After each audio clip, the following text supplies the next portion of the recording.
Whitney Sullivan, weekdays on News 19 This Morning. Look around me.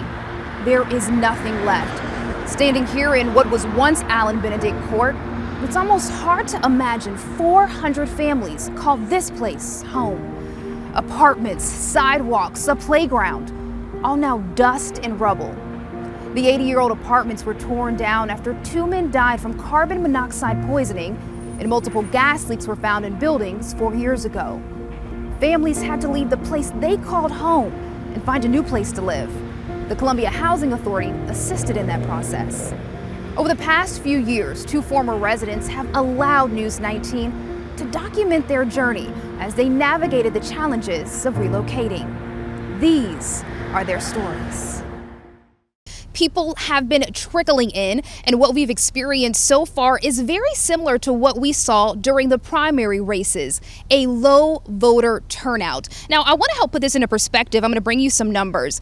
At Dreher High School, it represents Ward 16. There are 1,455 registered voters who can vote at this polling location. I just spoke to the poll manager just a few minutes ago, who said that so far today, only 79 people have come out to vote. Whitney, I know you've been there all morning, and I'm so excited to see the bus.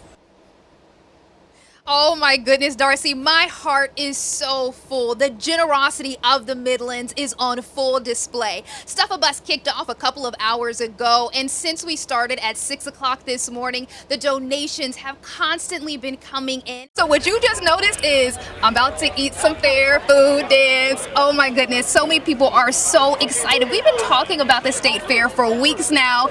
The moment is finally here. Here to talk to me today about this amazing organization, I have my friend Panda. Can you tell everybody hi? Okay, a little camera shy. Don't worry. It's okay. We'll get you warmed up. Oh, but she gives kisses.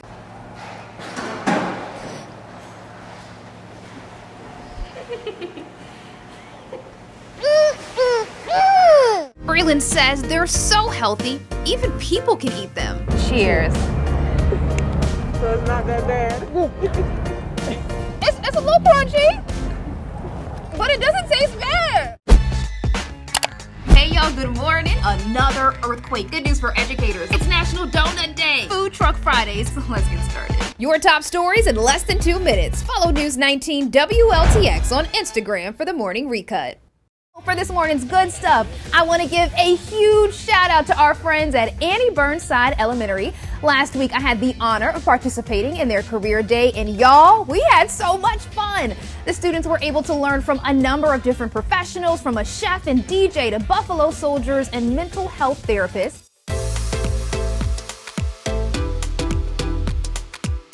First ever statewide college and career decision day.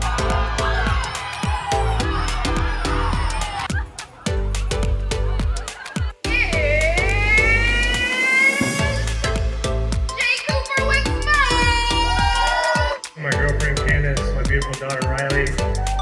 We got another one on the way. It's breaking news, so cheers and keep supporting local.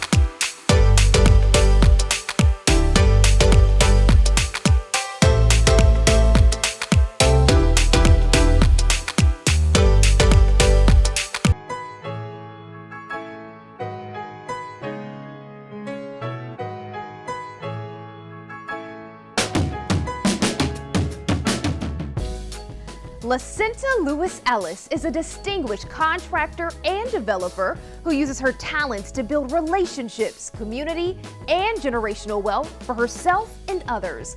Her foundation of faith, advocacy, and family has opened doors of opportunity for people throughout the Midlands. This proud wife and mother of 6 is not just creating a seat at the table, she's building them. I truly believe when I share my story, when I say I used to be a single parent or I grew up on housing, you know, I grew up on food stamps, and now I'm running a $1 million company. I share that because I don't want people to think that there's limitations. Like, you can get wherever you strive to go. You just gotta come up with a plan of action. Our main focus is general contracting, renovations of commercial spaces, and we also provide construction and project management for new school builds, but we also are facility maintenance and management professionals. So when I meet with other business owners who are considering what to do in business, I tell them, think about what's your expertise. Like, what is it that you know that you can, help other potential clients or those who are in need of your services? How can you take that and turn it into a business? And that's how LLE was started. I've heard you refer to LLE Construction Group as more than just a business. It's a ministry. Tell me about that. I don't know where I would be without God in my life and in my business.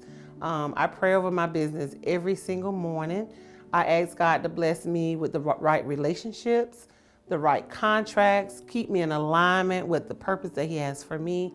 And it's an outreach, and it's a way of advocating for contractors who otherwise would not get that opportunity. Whether it's working with the city or the county, having conversations with them about why it's important to have a % of participation from small women and minority contractors. That's that ministry for me, like opening up the door for other people. So by me having a seat at the table is allowing me to open up the door for others to have access as well. Your mom has played such an intricate part in your story. Tell me about your mom. She would be 70 today. Gosh, she's gonna make me cry. I'm so sorry. I went to school for architectural engineering to learn how to build her a house. Unfortunately, she died 3 months before I finished school. I feel like everything I do now, I do it in honor of her. Yep. She was such an amazing woman. She taught us to love others, to be the voice for other people who didn't have it. She taught us to work hard, to dream big, to trust God.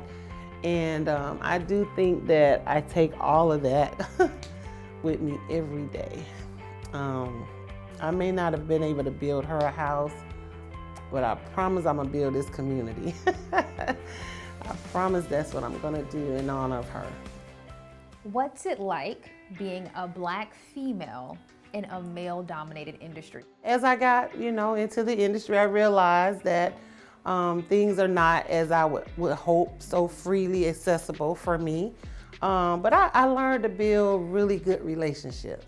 That's why I try to tell business owners, we have to get out these 4 walls of our office, get out into the community, meet those who make decisions, whether it's contracting officers or the procurement managers or whoever it is.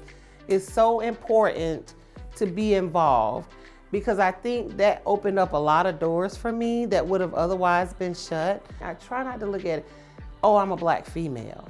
Man, I'm awesome at what I do. Don't even let that be the hindrance of why you wouldn't want to work with me. I want people to look at the history of the work, our past experiences and performances, and say, you know what, they've done really great work, let's partner with them.